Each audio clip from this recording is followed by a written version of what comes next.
The detention center on Crovar 7 was built to crush spirits, not house them.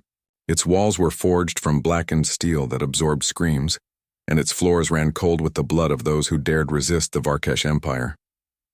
Here in the deepest section of Block 9, humanity's finest soldiers rotted in cages designed for creatures twice their size. Kale had been there for 63 days. He'd stopped counting meals after the first week when he realized they came at random intervals, a psychological tactic to break circadian rhythms and shatter mental resilience. His cellmates had already succumbed. They sat in corners, rocking, whispering to ghosts only they could see. But Kale remained upright, his eyes clear, his jaw set. The Varkesh had taken his fleet, his crew, and his freedom. They would not take his humanity. The guards despised him for it. "The Alpha sends a gift," growled Commander Thex, his mandibles clicking with anticipation. The insectoid officer's compound eyes glittered with malice as the cell door hissed open. "Perhaps his children will succeed where we have failed." 3 shapes entered the cell, and Kale's breath caught. They were cubs, Varkesh young, no more than adolescents by the look of their underdeveloped exoskeletons. But even in youth they were formidable. Each stood nearly 6 feet tall, their chitinous bodies covered in the distinctive crimson markings of the Alpha's bloodline. Their forelimbs ended in serrated claws that could eviscerate a man in seconds. Their eyes, those multifaceted orbs that saw in spectrums humans couldn't imagine, fixed on Kale with predatory focus. The Empire's cruelest innovation: train the young to be torturers, and break them of mercy before compassion could take root. The largest cub stepped forward. His designation marker read Rokar in the angular Varkesh script. He circled Kale slowly, claws extended, mandibles spread in what might have been anticipation. Behind him, his siblings chittered eagerly, awaiting the first strike. Kyle didn't move, didn't flinch, didn't show fear. Instead, he did something that made Rokar pause mid-step. Kyle smiled. Not mockingly, not in defiance, but with genuine sadness. "You're just kids," Kale said softly in broken Varkesh, words he'd learned from eavesdropping on guards, sent to do a man's dirty work. Rokar's head tilted, confusion rippling through his antennae. In all his training, no prisoner had spoken to him like that. They screamed, begged, or attacked in futile desperation. They didn't recognize him. "The Alpha commands," Rokar hissed, but his claws retracted slightly. "You will break." "Maybe," Kyle acknowledged, lowering himself to sit cross-legged on the cold floor. He winced as his bruised ribs protested, "But not by your doing. You don't want this." "I can see it." One of the other cubs lunged forward, slashing at Kale's shoulder. Blood welled instantly, but Kale didn't cry out. He merely looked at the young Varkesh with those impossibly calm human eyes. "It's okay," Kyle whispered.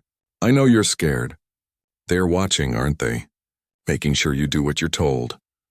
Rokar's eyes darted to the observation panel where Thex and his officers watched.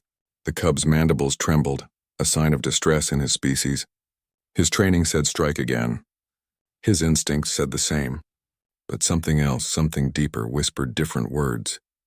This human wasn't fighting back, wasn't treating them as monsters, was seeing them as what they truly were, children forced into a war they didn't understand. "Why don't you fear us?" Rokar demanded. Kale's smile widened, blood trickling down his arm. "Because I have a daughter.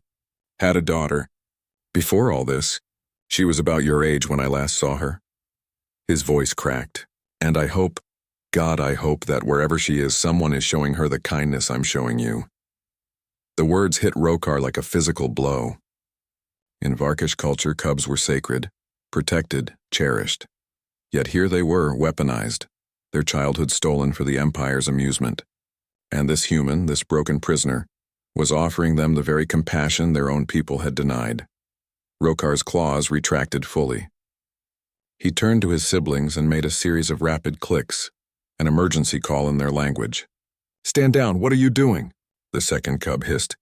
"The Alpha will—" "The Alpha is not here," Rokar interrupted, his voice carrying a weight beyond his years. "We are." Outside the cell, Commander Thex's expression darkened. "They're malfunctioning. Send in reinforcements."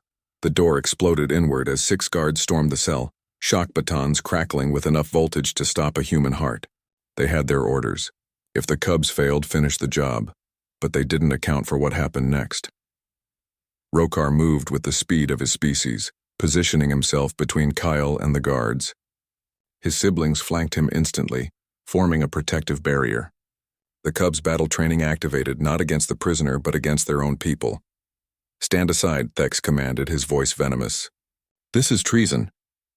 "This is mercy," Rokar countered, his young voice steadying with conviction. "Something you've forgotten how to give." The guards attacked. Shock batons swung toward the cubs, but the young Varkesh were faster, stronger, and now they fought with purpose. Rokar caught a baton mid-swing, crushed it, and threw the guard against the wall. His siblings moved in synchronized precision, disarming and incapacitating without killing, a restraint they'd never been taught but somehow understood. Kyle watched in stunned silence as these alien children, bred for cruelty, chose compassion instead. Blood of both species stained the floor, but something else stained the air. Hope. When the guards retreated, dragging their wounded, Thex's furious voice crackled through the intercom. "You've signed your death warrants, all of you." Rokar looked down at Kale, his antennae drooping with exhaustion but his eyes clear. "What happens now, human?" Kale slowly stood, his wounded shoulder throbbing. He placed a gentle hand on Rokar's chitinous shoulder, a gesture that would have seemed impossible minutes ago. "Now," Kale said, his voice carrying across the cell to the other prisoners who were finally looking up, finally seeing. "Now we teach them what humanity really means. And it's not about being human at all." Rokar's mandibles curved upward, the Varkesh equivalent of a smile. In the darkest corner of the cruelest prison, a revolution began. Not with weapons or war cries, but with a simple truth that transcended species. That mercy, once witnessed, cannot be forgotten. And that sometimes the strongest act of defiance is refusing to become what your enemy expects. The Alpha's cubs had been sent to break human prisoners. Instead, they discovered something far more dangerous to an empire built on cruelty. They discovered kindness, and they would defend it with every fiber of their being.